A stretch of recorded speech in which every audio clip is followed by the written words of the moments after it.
Spin Room. We are at Lynn University, and I'm joined by Romney surrogate. He's also known as Florida Senator Marco Rubio. Senator, good to see you. How are you? Thanks for having me back. You know, it was very interesting. As the debate went on tonight, a couple of things started. It was obvious to me that Governor Romney went into this debate not wanting to go tit for tat with the president. The president came off at times a little petulant, a little angry. I felt, and I'm like, I don't know if that really sells well in the end with the American people. Good strategy? Yeah, no, I think that's absolutely right. I mean, Governor Romney came here tonight and showed people that he's ready to be president. He appeared presidential, and the president appeared small. There were a couple times that there was a question about Iran's nuclear program, and the president responded with a petty answer about how the governor had some sort of investment in a Chinese company that did business with Iran. What does that have to do with the nuclear program in Iran? Yeah. There's a big question about a major important issue that's existential to one of our closest allies in Israel. And the president answers with that. He appeared petty. He did not look presidential tonight, Romney did. There was a lot that I felt that Governor Romney could have been brought up if he wanted to go. He did bring up the apology tour. You know, he did say that America was guilty of torture when he went to Cairo. So the Governor Romney did bring up some of these things, but this is also a president that said when he was running last time, Iran, Cuba, Venezuela, those countries are tiny. They're not a threat. So he flip-flopped. But you know what Governor Romney did tonight? When he pointed those things out, he did so within the context of what this campaign is about. For example, he talked about our leverage on Iran and the ability to get Iran to respond to a negotiation. And he pointed out all the actions the president took that sent the signal to the Ayatollahs in Iran that they didn't have to worry about Barack Obama, whether it was skipping Israel in his travels to the Middle East, whether it was the comments that he made in his speeches, whether it was his unwillingness to say anything about the protests and the Green Revolution in the early days of his presidency when folks took to the streets to protest the stolen elections in Iran. He correctly pointed out that all of those things were clear signals to the Ayatollahs that Barack Obama wasn't serious and was not to be worried about. If there's one surprise in my mind from tonight is the issue of how do we define a war on terror? I mean, this is a president that banned the use of the term man-caused disaster, overseas contingency operations. Fort Hood is an example of workplace violence, and through the context of the cover-up in Benghazi. I'm surprised, just from a general debate standpoint, and I did think Bob Schieffer did a good job, that should have been a bigger focus in the debate. Well, and I think, unfortunately, it wasn't, because that's one of the key issues that we face in our national security. But I can tell you Governor Romney's been pretty clear about his position on the war on terror. First of all, it is a war on terror.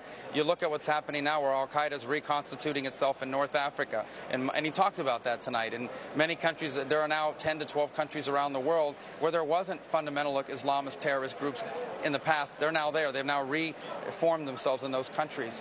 I think that's a part of a failed foreign policy. Governor Romney clearly showed that he understands the threat, understands where the threat is, and has ideas about how to deal with it. You know, it was very interesting, too, because Governor Romney did challenge the president on this idea that America has helped the Muslim world.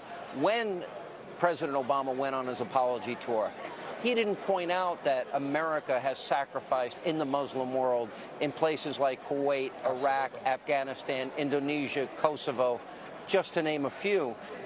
But he did say that America was guilty of torture and that America had abandoned its values.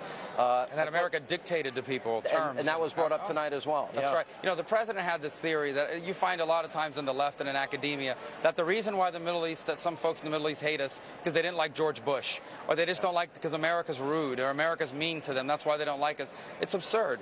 The reason why fundamentalist Islamists don't like America is because they have a view of the world that they want to impose on as many people as possible, and America standing in their way. That's why they hate us. You know, it's when the president, during the course of his presidency, once said that we don't have the right to inflict our values or insert our values on other countries.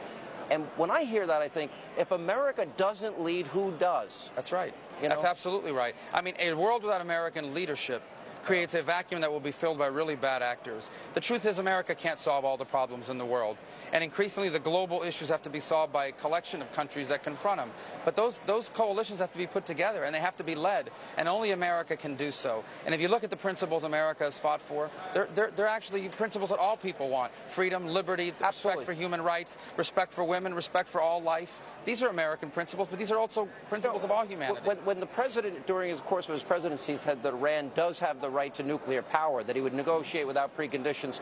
Why shouldn't the conditions for negotiating with Iran be, you've got to stop denying the Holocaust, you've got to abandon your nuclear weapons program, you've got to grant civil rights and liberties to your citizenry? Well, I think it's impossible to negotiate with Iran on lenient terms for the following reason.